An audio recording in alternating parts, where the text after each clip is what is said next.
Hey guys, it's Wayne. Welcome to the channel. We're doing something different today. As you can see, on this cold day in South Carolina, I have everything lined up to go look at a mandolin, actually a Kentucky. I've never owned one. I think this one is a KM35. I'm pretty sure that's what it's listed as. I found this on Craigslist, which if you're looking for a mandolin on a budget, which is this video is the kickoff to more than likely a whole series of things that could potentially happen if the mandolin we're looking at today works out. And I'm excited about this as a YouTuber because it's my first kind of journey like this to try to capture, and I think it's going to be fun, and I think we're all going to learn something from it. A book that I read a few years back, actually 2 different volumes, called The Strat in the Attic. That book talks about Craigslist being somewhat like the final frontier to really potentially score something, even in the vintage instrument world, but especially entry-level instruments. There are so many thousands of these instruments out there that owners that are potentially going to sell are not going to be plugged in to the whole, in our case, mandolin community, where we're going to Mandolin Cafe or we're going to music stores that sell these instruments on consignment. All the logical places where you would look, the deals are going to be somewhere else. And I think that's what I've found with this Craigslist ad. This player was, from what I've gathered in text messaging, doesn't really know anything about the whole mandolin community. I don't know how he ended up with the instrument, none of that. But it's also timing. Right now it's 10 days until Christmas, maybe less. Yeah, I think it's 10 days until Christmas. So we have a lot of motivated sellers out there that are looking to liquidate, turn something into cash.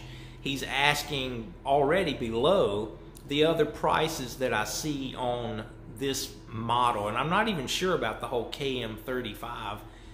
When we see the instrument, then we'll know what it is. I'm just going by on his word. There wasn't even a picture of the mandolin in the ad. But anyway, he travels within a few miles of our house to and from work. So this is one of those, I'm meeting him at a grocery store on his way home from work. So let's go see if this can work out with this guy and score a mandolin on a budget.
Alright guys, here it is. The deal worked out. I've learned a lot. I know now why he had it priced this cheap.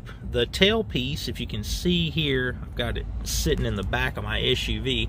The D string, that's the string's not actually broke. It's the tailpiece back here. You can see the string kind of hanging, and back here where that should hook up for the bottom of the D strings, the tailpiece has failed. Those are really cheap pressed tailpieces, I'm sure.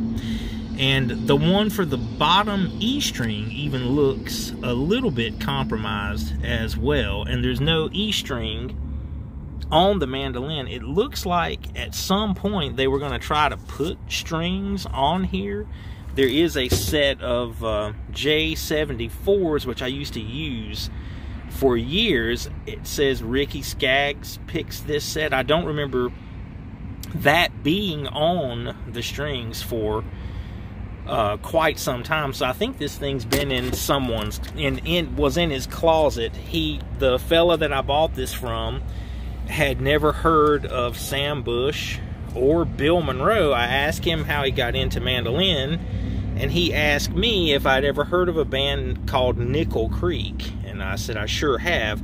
So my suspicion is that he purchased this mandolin during the, you know, heyday of Nickel Creek and thought he was going to be able to play like that in a few months, and it didn't work out for him. This thing ended up somewhere in a closet for all these years, or slid up under his bed. It's Christmas time and he needed the dough, and he priced it cheap. I was actually even able to knock a little off of what he was asking for it. So the next, I'm sure, part of the series in this video is going to be to replace this tailpiece. That'd be a great thing to do. The bridge, I did notice this too, is leaning forward big time. That shouldn't be that way. We could also do a video later on about how to fix that and how to get the bridge on the mandolin the way you'd really want it to sit, actually leaning back like the opposite of the way that fits. So there's another potential video. And when we put the strings on it, that can be a video for string installation. This is going to be, there's going to be a lot of fruit in this, and then maybe a general setup video about after the bridge and the tailpiece are done. But I'm excited that I scored this, and hopefully you guys can have the same kind of luck with Craigslist. Let's get back home.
Alright guys, I made it back home with the KM630. That's actually the model number. He had it wrong in the ad, and I did too. But this is, you know, today's episode is about mandolin on a budget. If you're looking for that, get outside of the box, because your mainstream places that people are going to look, you're not going to find the really good deal there. Maybe you can score if you're in pursuit of it. It's not going to just fall in your lap. But I'm going to, now that I know it's KM630, I'll be looking for a tailpiece to find something that's going to work for that.